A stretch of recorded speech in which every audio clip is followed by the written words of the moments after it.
ان پر گھبراہٹ تاری ہے. تو اب یہ باری ان مخالفین کی ہے جن کو خان صاحب کہا کرتے تھے گھبرانا نہیں. اب وہ یہ کہتے پھر رہے خان صاحب ہن تسی نہیں گھبرانا. فواد چودھری, اسد عمر, شیر رشید, ان کے بیانات اور ان کا تسلسل دیکھے تو کسی کا بیان ایک دوسرے سے نہیں ملتا. سب کو وہ کہتے ہیں پنجابی میں پاجر پڑی ہوئی ہے, گھبراہٹ تاری ہے کہ کیا کہیں. تحریک لبیک عسکری پسند ہے, یعنی ملیٹنٹ گروپ ہے, انہیں انڈیا سے گرانٹ ملتی ہے, یا تحریک لبیک جو ہے وہ کچھ سیاسی جماعت ہے. تو ایک اور صاحب اسد عمر, انہوں نے دعویٰ کر دیا کہ ان کے پاس تو ثبوت بھی ہیں لیکن پرائم منسٹر کو کچھ پتہ نہیں. بقول واڈا صاحب پرائم منسٹر کو اس معاہدے کا علم نہیں. تو اب حالت یہ ہے کہ انہی سے مذاکرات بھی ہو رہے ہیں, یعنی جس تنظیم پر الزامات لگائے جا رہے تھے ان سے مذاکرات بھی کیے جا رہے ہیں. اب کل یہ کہ پرائم منسٹر کو اس کا بھی علم نہیں تھا, لیکن یہ مذاکرات کے بارے میں انکشاف خود ٹی ایل پی والوں کو آ کر کرنا پڑا ہے. تحریک لبیک کے سربراہ حافظ سعد رضوی, مفتی امیر الازہری, علامہ غلام عباس, یہ سب نے حکومت کے ساتھ کسی خفیہ مقام پر مذاکرات کیے ہیں. مذاکرات کا نتیجہ آ چکا ہے, وہ بھی آپ کو بتاتا ہوں. لیکن بقول ٹی ایل پی یہ مذاکرات اسلام آباد میں ہوئے. اب سوال یہاں یہ پیدا ہوتا ہے کہ حافظ سعد رضوی تو حکومت کی تحویل میں ہے, جیل میں ہے, تو اسلام آباد میں مذاکرات ہو رہے تو کیا انہیں خصوصی طور پر اسلام آباد منتقل کیا گیا, انہیں لے جایا گیا ہے, یا وہ لاہور کسی جیل میں قید ہیں؟ تو کس طرح انہیں مذاکرات میں شامل کیا گیا, یا یہ مذاکرات کوئی ویڈیو لنک پہ ہوئے ہیں, اور کیا جیل میں اس قسم کی فیسلٹی میسر ہوتی ہے؟ تو اس پر کوئی وضاحت نہیں آئی. یہ بھی دعویٰ کیا گیا ہے کہ مذاکرات کسی خفیہ مقام پر وزارت داخلہ کے ماتحت ہوئے, یعنی مذاکرات حکومت ہی کر رہی تھی. تو ایک طرف اتنے بڑے بڑے الزامات اور دوسری طرف مذاکرات, تو مذاکرات پہ کوئی اعتراض نہیں. اعتراض آپ کے ان الزامات پر ہے جو 24 گھنٹے بعد ہی ریورس ہوتے نظر آ رہے ہیں. اب ٹی ایل پی کی جانب سے کہا جا رہا ہے کہ وہ فرانسیسی سفیر کی ملک بدری کے معاملے سے پیچھے نہیں ہٹیں گے. تو اصل میں تحریک لبیک کے معاملے پر حکومت بری طرح ایکسپوز ہو گئی ہے, خود کو حکومت نے خود ہی ایکسپوز کر لیا ہے. تو بہت سے لیڈران کے, بہت سے سیاسی مبصرین کے, صحافیوں کے, اینکرز کے ویڈیو کلپ چل رہے ہیں سوشل میڈیا پر, جہاں پر ان کی پرانے ویڈیوز, ان کی عزت افزائی ہو رہی ہے. تو ان ویڈیو کلپس کی اگر ریٹنگ کی جائے تو اسد عمر تیسرے نمبر پر ہے, فواد چودھری دوسرے نمبر پر ہے, اور ہمارے پیارے محبوب وزیر اعظم ہمیشہ کی طرح پہلے نمبر پر ہے. ہم نے نواز شریف کی حکومت کو نہیں چلنے دینا. دل میرا کہہ رہا ہے کہ ان کو یہاں سے نکالو, کھینچو اس کو گردان سے پکڑ کے پرائم منسٹر ہاؤس. وقت آ گیا کہ ہم سول نافرمانی کی کیمپین شروع کریں. کوئی نہ بجلی کے بل دے, نہ گیس کے بل دے, نہ ٹیکس دے, جب تک نواز شریف استعفیٰ نہیں دیتا. بیرون ملک پاکستانیوں, اگر اپنا پیسہ بھیجنا ہے بینک کے ذریعے نہ بھیجنا, ہنڈی کے ذریعے بھیجو. آپ کی کرپشن کی قیمت میں مہنگی بجلی سے کیوں دوں, اس لیے میں اپنا بل جلانے لگا ہوں.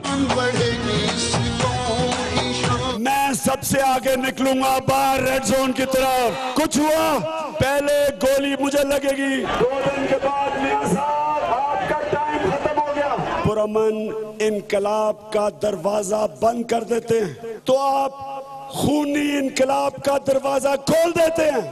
ایسا پاگل پن نہ کرنا کہ بجائے 1 ہفتے میں جانے کے کل ہی تم چلے جاؤ. تو ذرائع یہ کہہ رہے ہیں کہ حکومت اور تحریک لبیک کے مابین خفیہ طور پر ہونے والے مذاکرات ایک بار پھر بغیر نتیجے کے ختم ہو گئے. حکومت یہ موقف اپنا رہی ہے کہ پہلے کالم تحریک لبیک کے لوگ واپس جائیں, اس کے بعد ان کی کوئی بات سنی جائے گی.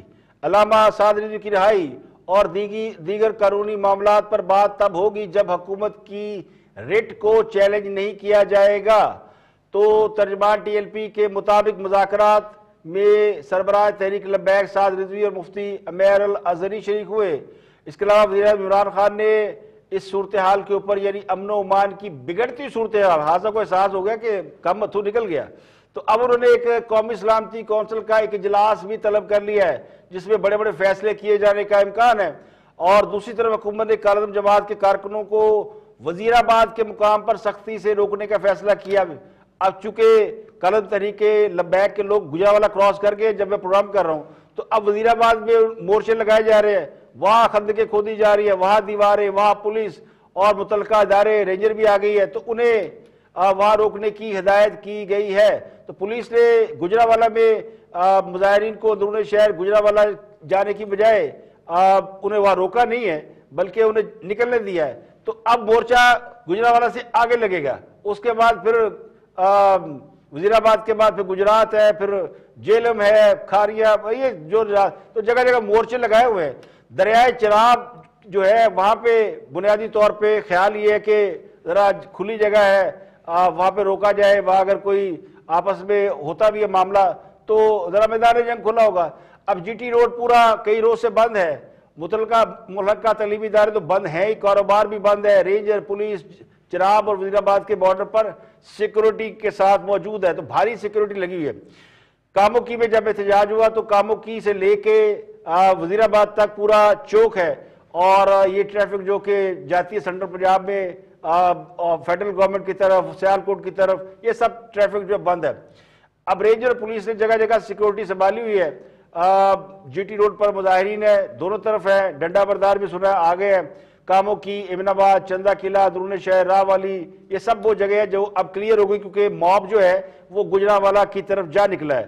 گکھڑ منڈی, وزیر آباد چوک پر بھی جو ہے وہ تیاریاں کی گئی ہے. اس کے بعد ان علاقوں میں جن کا میں نے نام لیا, کاموکی سے لے کے وزیر آباد تک موبائل فون سروس جو ہے وہ جی ٹی روڈ کے آس پاس وہ سب بند کر دی گئی ہے. ادھر راولپنڈی میں بھی کافی یعنی ویلکم کرنے کی تیاریاں کی جا رہی ہیں, تو وہاں بھی انتظامات کی وجہ سے جگہ جگہ کنٹینر لگے ہوئے ہیں, تو پورے اسلام آباد, راولپنڈی, یہ ان کے انتظامات درم برم ہے. تو مری روڈ دوسرے روز بھی ٹریفک کے لیے بند, اسلام آباد پنڈی کو ملانے والی جو شاہراہ ہے وہ بھی سب بند ہے. تو traffic federal government, federal capital کا بری طرح ڈسٹرب ہوا ہے. تو آج یہ اطلاعات کم ہے کہ پولیس اور مظاہرین کے یہ آمنے سامنے آئے ہوں, اور جس طرح کل ہم نے ناخوشگوار واقعات دیکھے جس میں بہت سی کیجویلٹی ہوئی, پولیس کے 5 اہلکاروں کی یا 4 اہلکاروں کی جو ہے وہ شہادت ہوئی. بڑا افسوسناک یہ ایک لمحہ ہے جس میں پولیس اور عوام آمنے سامنے ہیں. اب پولیس ظاہر اپنی ڈیوٹی کر رہی ہے اور جو موب ہے وہ بھی اپنے مطالبہ لے کے آگے بڑھا ہے. تو دونوں طرف سے جو ہے وہ جو کچھ ہو رہا ہے وہ کچھ زیادہ خوشگوار نہیں ہے. میٹرو بس, پبلک ٹرانسپورٹ سب جو ہے وہ فیڈرل کیپٹل میں بند ہے.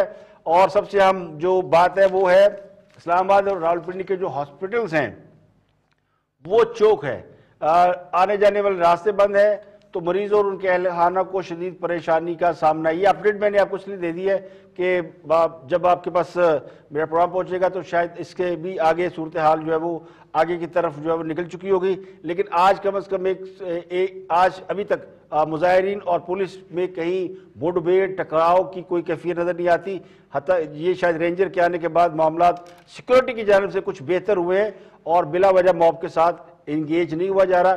گجرانوالہ ان کو بائی پاس دے دیا گیا ہے, اب وہ وزیر آباد جو ہے وہ پہنچیں گے تو پتہ چلے گا صورتحال کیا ہے. ان دا مین وائل یہ اطلاعات ہے کہ مذاکرات میں ڈیڈ لاک ہے اور کل گورنمنٹ ایک اہم اجلاس کرے گی جس میں بہت اہم فیصلے کرے گی.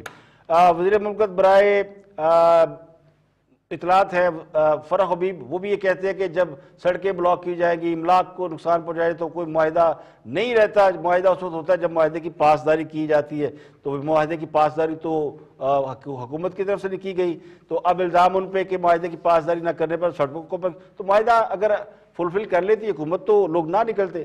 تو یہ معاہدہ تو سب نے آج پڑھ کے سنا دیا, کل سے لوگ چینلوں پہ دکھا رہے ہیں کہ کیا معاہدہ ہوا تھا. آج تو حکومت نے کہہ دیا معاہدے کا علم ہی نہیں تھا, تو اگر معاہدے کا علم نہیں تھا تو اب علم میں آگے صورتحال, تو اب اس معاملے کو ٹھیک کر لیں. تو میرا خیال ہے کہ یہ معاملات in the end of the day dialogue سے ہی حل ہونا ہے, اور اس میں کسی مزید جو ہے وہ آپس میں وہ کہتے ہیں نا محاذرائی کی کیفیت نہیں ہونی چاہیے, اور لوگوں کو ڈال دیں. بڑے لوگ آفر کر رہے ہیں, کل ڈاکٹر احمد لیاقت کا ٹویٹ میں دیکھ رہا تھا, ان کے بھی مذہبی جماعتوں سے خاصے گہرے روابط ہے, ایون وہ خود کو ریزائن کر چکے ہیں پی ٹی آئی سے, لیکن انہوں نے پھر آفر کی کہ مجھے اگر شامل کرے تو میں ان سے بات کر سکتا ہوں. تو ڈالنا چاہیے, کیا حرج ہے ایسے لوگوں کو جو کہ ان معاملات کو سارٹ آؤٹ کر سکتے ہیں بہتر طریقے سے. یہاں پہ لیں گے ایک بریک, اور بریک کے بعد واپس آئیں گے تو اور بھی ہم خبریں موجود ہیں, سیاسی خبریں موجود ہیں, اور سیاسی خبریں یہ کہ اپوزیشن بڑی تیزی سے ایکٹیو ہو رہی ہے, اور خورشید شاہ جب سے رہا ہوئے ہیں وہ بھی خاصے دبنگ ہو گئے ہیں اور خاصے ایکٹیو نظر آتے ہیں. بریک کے بعد جب واپس آتے ہیں تو آپ کے ساتھ بات کرتے ہیں.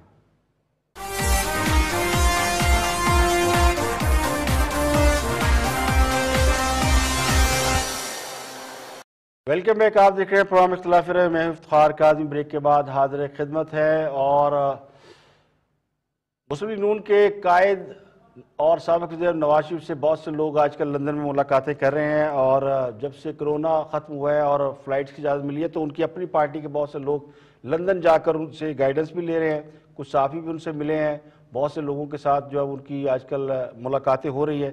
سیاسی حالات کے حوالے سے جو بھی لوگ ان سے ملاقات کر کے آ رہے ہیں واپسی پر خاموش سے ہیں. اس پہ میں کل بات کروں گا کہ یہ خاموشی کیوں ہے اور یہ وہ کیا باتیں ہوئی ہیں نواز شریف اور ان سے مل کر آنے والے افراد کے درمیان. کیونکہ ایک تاثر تو یہ ہے کہ ابھی جو کچھ چل رہا ہے اس کے اندر فی الحال نواز شریف کوئی ان پٹ نہیں دے رہے.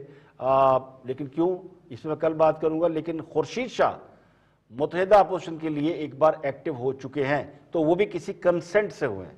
پیپل پارٹی کے رہنما خورشید شاہ جو چند روز قبل نیب کی حراست سے یعنی 2 سال نیب کی حراست میں رہنے کے بعد وہ جب سے باہر آئے ہیں تو خورشید شاہ چونکہ ایک ایسے سیاسی آدمی ہے جو پچھلے دور حکومت میں اپوزیشن لیڈر بھی تھے تو اب انہوں نے اپوزیشن جماعتوں سے رابطے شروع کر دیے ہیں. اور اس وقت پیپل پارٹی میں سب سے زیادہ ایکٹیو خورشید شاہ ہے. خورشید شاہ نے ANP, JUI, مسلم لیگ نون, BNP اور کئی جماعتوں سے انہوں نے رابطے کیے ہیں. اور ذرائع یہ کہتے ہیں کہ وہ ایک بار پھر اپوزیشن کو ایک پلیٹ فارم پر لانے کی یا جدوجہد کرنے کی اور PDM کے اندر جو پیپل پارٹی اور PDM کے لوگوں کے درمیان جو مس انڈرسٹینڈنگ ہے یا جو اختلافات ہیں ان کو دور کرنے کی کوشش کر رہے ہیں. انہیں یہ ٹاسک ملا ہے یا وہ اپنے تئیں کوشش کر رہے ہیں. لیکن ذرائع یہ کہتے ہیں کہ ان کو پارٹی کمانڈ کی جو ہے تائید حاصل ہے. تو اگلے چند روز میں خورشید شاہ اسلام آباد جائیں گے اور ہم لوگوں سے ملاقات کریں گے. ان کی کئی اہم رہنماؤں سے ملاقات کے شیڈول طے کیے جا رہے ہیں. تو خاصے ایکٹیو ہے خورشید شاہ اور اپوزیشن جو ہے وہ فورس ہی کر رہی ہے کہ اگلے چند دنوں میں جو سیاسی معاملات ہیں ان میں تیزی آئے گی. اور یہ جو حالیہ کرائسس گزرا ہے اس کے آفٹر افیکٹس کے بعد اپوزیشن جو ہے اس کو پوزیشن لینی پڑے گی. تو اسی کے ساتھ میں بلوچستان کی بھی آپ کو اپڈیٹ دے دوں کہ بلوچستان میں عبدالقدوس بزنجو وہ بلا مقابلہ جو ہے وہ وزیر اعلیٰ بلوچستان منتخب ہونے کا ان کا خاصا امکان ہے. جان جمالی وہ اسپیکر کے لیے مضبوط امیدوار ہے. تو دونوں کے مقابلے میں کسی نے کاغذات نامزدگی جمع نہیں کرائے. کوئی امیدوار سامنے نہیں آیا. عبدالقدوس بزنجو نے بھی یہ دعویٰ کیا کہ تمام پارٹیوں نے متفقہ طور پر انہیں وزیر اعلیٰ کے لیے الیکٹ کر لیا ہے. تو جام کمال نے پارٹی بچانے کے لیے استعفیٰ دیا ہے. تو پارٹی کے وہ لوگ جو جام کمال کے ساتھ تھے وہ بھی ان کے ساتھ ہیں. تو یہ قدوس بزنجو کا کمال ہے یا قدوس بزنجو کو لانے والوں کا کمال ہے. اب PTI نے بھی اپنا وزن قدوس بزنجو کے حق میں ڈالا ہے اور باپ کے ان لوگوں کے حق میں جو کہ جام کمال کے خلاف تھے. تو اب دیکھنا یہ کہ قدوس بزنجو PTI کے ساتھ جاتے ہیں یا پھر جاتے ہیں اپوزیشن کے ساتھ. وہاں پہ JUFA سے وہ لائنز کرنے کے خواہش مند تھے لیکن JUFA لگتا ہے کہ حکومت کے لائنز میں نہیں آئے گی. تو انہیں پھر انہی لوگوں کے ساتھ انہی لوگوں کو ساتھ لے کر چلنا پڑے گا. اور ویسے کسی نے ان کے خلاف امیدوار کھڑا نہیں کیا. تو عبدالقدوس بزنجو جو ہیں وہ ممکن ہے یعنی متوقع ہے کہ وہ الیکٹڈ تو ہیں ان اپوزڈ وزیر اعلیٰ بلوچستان ہوں گے اور جان محمد جمالی اسپیکر ہوں گے.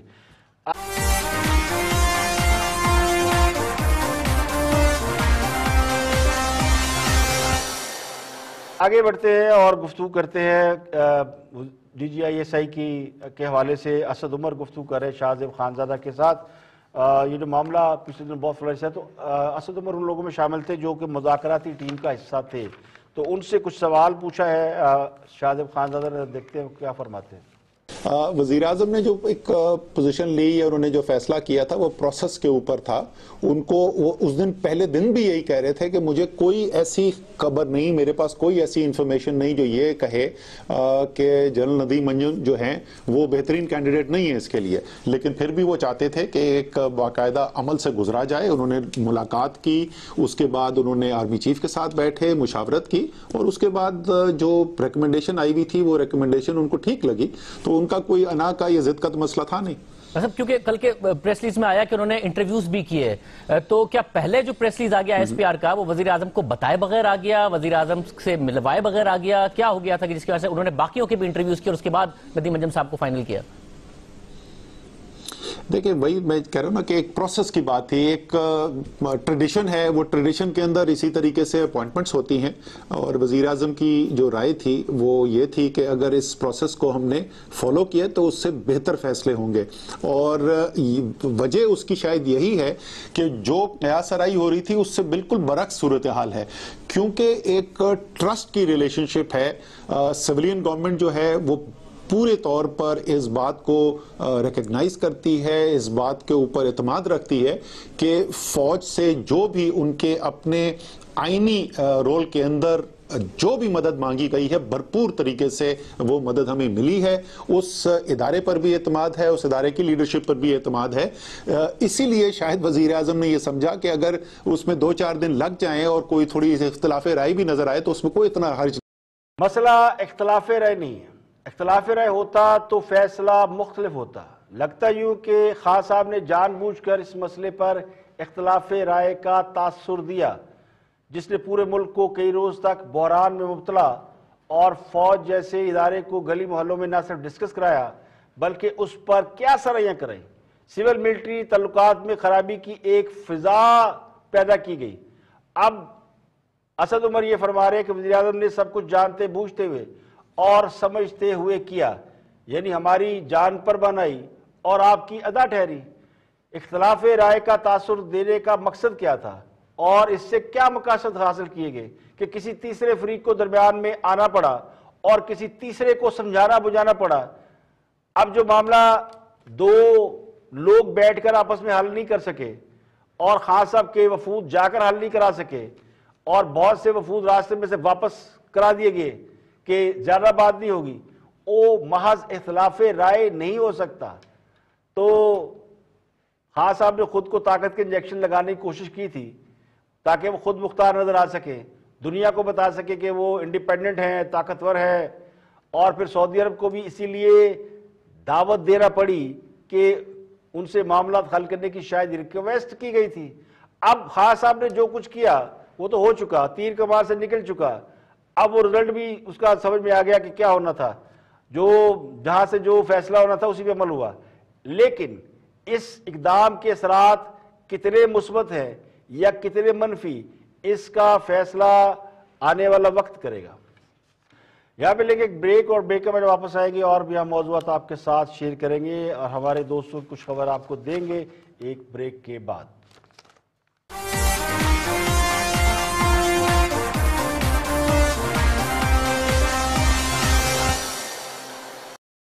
ویلکم بیک، آپ دیکھ رہے ہیں پروگرام اختلاف رائے میں افتخار کاظمی۔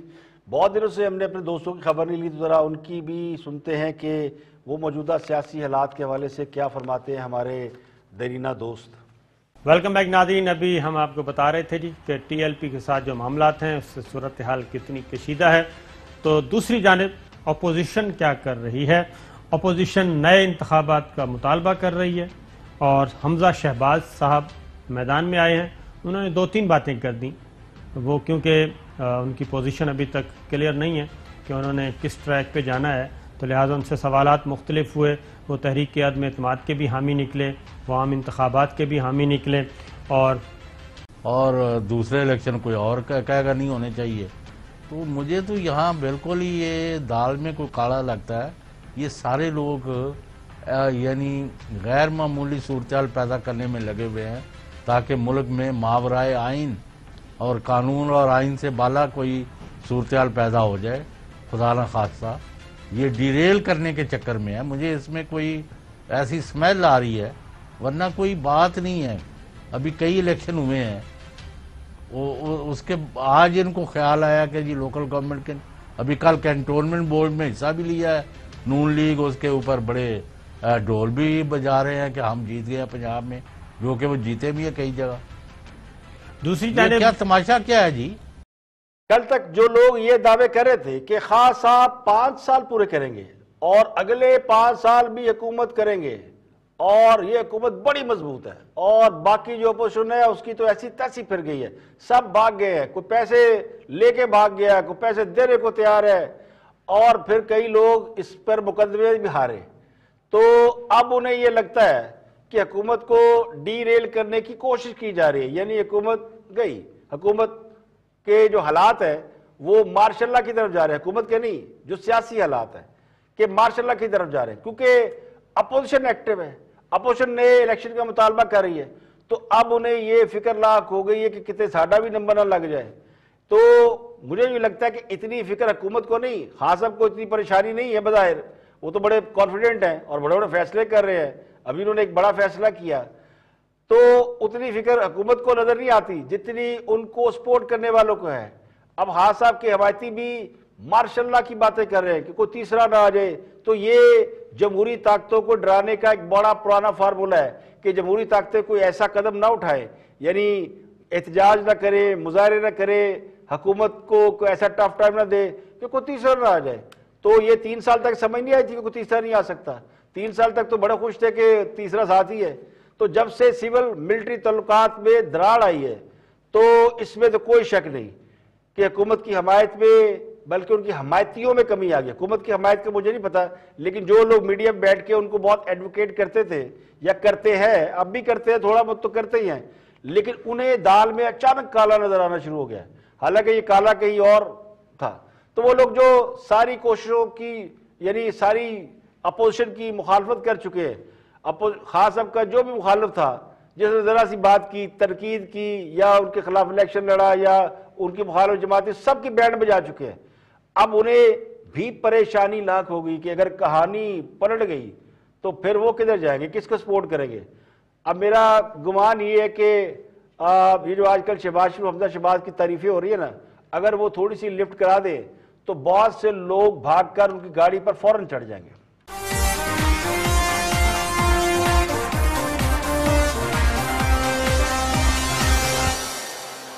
اور اب تو حکومت نے بھی کہہ دیا ہے کہ ملک میں مہنگائی کا طوفان آنے والا ہے۔ وزارت خزانہ نے ملک میں مزید مہنگائی سے لوگوں کو خبردار کیا۔ ویسے لوگوں کو پتہ ہی ہے کہ جو کچھ ہو رہا ہے اس میں سستا کچھ نہیں ہونے والا۔ وزارت خزانہ نے رواں مالی سال کے پہلے 3 ماہ کی آؤٹ لک رپورٹ جاری کی ہے، جس میں یہ کہا گیا کہ ڈالر کے ریٹ اور موسمیاتی عوامل کے باعث مہنگائی بڑھ رہی ہے۔ ابھی تو یہ کہہ رہے تھے کہ پوری دنیا میں مہنگائی ہے، اس لیے ہمارے یہاں مہنگائی بڑھ رہی ہے۔ اب موقف یہ ہے کہ ڈالر چونکہ مہنگا ہو رہا ہے تو اس لیے مہنگائی بڑھ رہی ہے۔ سپٹمبر میں مہنگائی کی شرح 8.98% بقول حکومت، یعنی تقریباً اراؤنڈ 9%، جبکہ غیر سرکاری داد و شمار تو اس سے کہیں زیادہ بتاتے ہیں۔ تو وزارت خزانہ کا یہ کہنا ہے کہ حکومت نے عالمی مارکیٹ میں مہنگائی کا دباؤ عوام کو منتقل نہیں کیا، یعنی باہر مہنگائی ہے، ساڑھے بڑا سستا ہے، اب یہ سستا ہے، پتہ نہیں اس سے سستا کیا ہوگا، اس سے سستی تو خاموشی ہو سکتی ہے۔ عالمی مارکیٹ کے جھٹکے اگر مزید نہ لگے تو سالانہ مہنگائی کم ہو سکتی ہے۔ تو یہ ہے لیم ایکسکیوز کہ اگر ادھر کو سستا ہوا تو ہمارے یہاں بھی ہو جائے گا۔ تو وزارت خزانہ یہ کہتی ہے کہ رواں مالی سال کی پہلی سمائی میں مالیاتی خسارہ 11% بڑھ کر 462 ارب روپے ہو گیا ہے۔ تو جن چیزوں کا حکومت خود اعتراف کر رہی ہے وہ یہ آپ کے سامنے ہے۔ اور ابھی ایک اور خبر آپ کو بتاتا ہوں، وزیر عمران خان نے اقتصادی رابطہ کمیٹی کی تشکیل 9 کر دی۔ اب شوکت ان کی جگہ عمر ایوب خان ICC کے یعنی اقتصادی رابطہ کمیٹی کے چیئرمین ہوں گے۔ اب چونکہ شوکت ترین کا وفاقی وزیر کا سٹیٹس نہیں رہا، انہیں سینٹ کا الیکشن لڑا کے سینیٹر بھی نہیں بنایا گیا، تو اب ان کی جو سٹیٹس بنتی ہے وہ ایڈوائزر کی ہے۔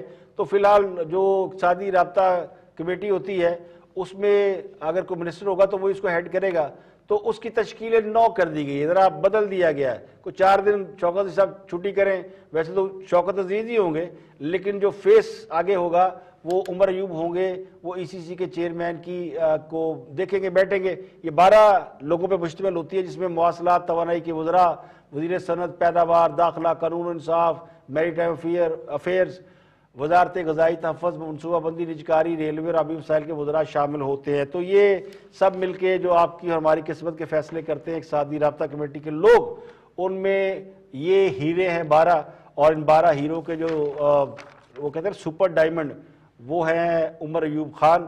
اور وہ وجہ یہ ہے کہ شوکت عزیز کے پاس اب منسٹر کا سٹیٹس نہیں رہا، اور جب وہ دوبارہ وزیر بنیں گے، جب ان کو الیکٹ کیا جائے گا سینیٹر یا وہ ممبر قومی اسمبلی بنیں گے تو وہی منسٹر بن سکتے ہیں وزیر، تو ان کا جو 6 مہینے کا نوٹیفیکیشن تھا وہ ختم ہو گیا، تو اب وہ مشیر کے طور پہ کام کر رہے ہیں۔ تو لیکن ایک اچھی بات جو ہوئی ہے وہ ہو رہی ہے، وہ مہربانی ہے سعودی عرب کی، اس لڑائی میں وہ کہتے ہیں کبے نو لت پی تو کب نکل گیا، تو اس لڑائی میں جو بھی بڑا بحران تھا، اس میں ہمیں کوئی 4-4.5 ارب روپے کا جو پیکج سعودی عرب سے ملا ہے، اس نے کم از کم ڈالر کو تھوڑا سا پش بیک کیا ہے اور ڈالر تھوڑا سا نیچے آنا شروع ہوا ہے۔ 2 روز میں ڈالر 3 روپے 1-2 پیسے سستا ہوا ہے، اور دوسرے روز آج بھی 52 پیسے سستا ہوا، کل تو ڈراسٹکلی چینج ہوا تھا۔ تو اب رجحان جاری ہے، انٹر بینک میں ڈالر 172 روپے 26 پیسے کا ہو گیا ہے، اور اب جو چوتھے روز ہے یہ کاروباری ہفتے کا، تو مزید یہ گر رہا ہے۔ اب گزشتہ روز روپے کی قدر میں تھوڑا سا اپلفٹ ہوا تھا، کل 2 روپے 49 پیسے جو ہے وہ ڈالر گرا تھا، اور 172 روپے 78 پیسے پہ گیا تھا، تو یہ تقریباً 3 روپے کمی آئی ہے، یعنی ڈالر کی میں اراؤنڈ 2% کمی آئی، تو یہ ایک اچھی بات ہے۔ اس میں ڈالر کی قیمت گر رہی ہے کیونکہ ڈالر آگے بینک میں موجود ہے، تو اب ڈالر جنہوں نے جمع کیے ہوئے تھے انہوں نے بیچنے بھی تھے نا، اب وہ جو جنہوں نے کما چکے وہ کما چکے، جو انہوں نے بیچنے تھے وہ بیچ چکے، اب وہ جنہوں نے خریدے تھے نا کہ ڈالر 200 روپے سے جائے گا، اب ان کی باری آئی ہے، ان کو نہیں پتا تھا کہ یہ کس طرح کی گیم ہے، یہ کیا ہوتا ہے، یہ کیا دھندا ہے پر گندا ہے، لوگوں کو سمجھ میں نہیں آئی کہ اچانک یہ تو کوئی دائیں بائیں کچھ بھی نہیں تھا، اب ایک دم ہی ڈالر اوپر گیا اور سب نے کہا 200 روپے پہ جا رہا ہے، تو جنہوں نے سوچا کہ چلو 200 پہ نہ جائے 175 180 پہ جائے گا تو 5 روپے ڈالر پہ کمائیں گے نا، اب ان کو نقصان ہونا شروع ہو گیا، اور ڈالر جو ہے وہ اگلے 2-4 روز میں یہ اور نیچے آئے گا، یہ اراؤنڈ 168-7 کے آس پاس اس نے آنا ہے، جو کہ ماہرین کہہ رہے ہیں، I'm not sure، لیکن کہہ رہے ہیں کہ اس کے قریب آئے گا۔ تو یہ ڈالر کی صورتحال، یہ ایک اچھی خبر ہے، یہ بری خبر ہے، اس کا فائدہ عوام کو تو نہیں پہنچتا، کیونکہ ڈالر جب بڑھتا ہے تو ہر جگہ مہنگائی ہوتی ہے، ہر جگہ ریٹ بڑھ جاتے ہیں۔ اب ملک میں جو مہنگائی کی لہر ہے وہ بڑی دلچسپ ہے، میں اکانومسٹ نہیں ہوں اور بزنس رپورٹنگ نہیں کرتا، لیکن جو لوگ کرتے ہیں اگر آپ ان کو پڑھیں سنیں تو بڑی دلچسپ بات ہے کہ ملک میں جو مہنگائی کی ایک بڑی وجہ یہ جو ہم نے امپورٹ بند کر دی تھی نا، یہ اس کے اثرات ہیں جو آج ہمارے سامنے آ رہے ہیں۔ جس زمانے میں ہم نے یہ کہا تھا نا ڈالر ہم نے ایک جگہ روکا تو پھر جی اس کی بڑا نقصان ہوا اور ہماری جو ایکسپورٹ بند ہو گئی اور ہمارے ساتھ دنیا کے ساتھ ہم کمپٹیشن نہیں کر سکے، یہ مصنوعی طور پہ روک کیا گیا تھا، تو آپ نے تو حقیقی طور پہ بند کی نا، تو اس کا نتیجہ آج دیکھ لیں کہ وہ جو جہاز باہر سے آتے تھے نا جس کا کرایہ $2000 تھا وہ $10,000 پہ پہنچ گیا۔ اس کی وجہ کیا ہے؟ وہ کہتے ہیں جی کسر نہ کٹیے، 3 سال تسی بند بین رکھے، اب ساڑی باری ہے تو لیں بھگتے ہیں باپ۔ تو آج کے لیے اتنا ہی، کل پھر حاضر ہوں گے، آپ کو شاہد خان عباسی کا کلپ دکھاتے ہیں جس میں انہوں نے کچھ اہم باتیں کی ہیں ملک کی صورتحال کے حوالے سے۔ شاہد خان عباسی بڑے اہم سابق وزیر اعظم رہے ہیں، تو ان کی گفتگو سنیں، اور مجھے دیجیے اجازت، آپ سے ملاقات ہوگی کل۔ اپنا گردنوا کے لوگوں کا خیال رکھیے گا۔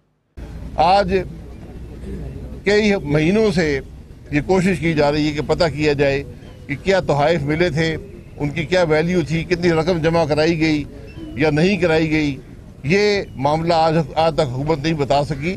مشکل میں عوام ہیں، جو حکومت کی ناکامیاں ہیں وہ مہنگائی کی صورت میں عوام کے سامنے آتی ہیں۔ آج ہر شخص یہ کہتا ہے کہ جو 2018 کے الیکشن چوری ہوئے اس کا براہ راست اثر میری زندگی پر مہنگائی کی صورت میں پڑ رہا ہے، کہ جو حکومت اپنی چوری چھپانے کے لیے کوشاں رہے گی، عدالتوں میں جاتی رہے گی، تو جب آپ ادھر مصروف رہیں گے تو پھر عوام کی تکلیف کو کون دیکھے گا، پھر مہنگائی کو کون دیکھے گا۔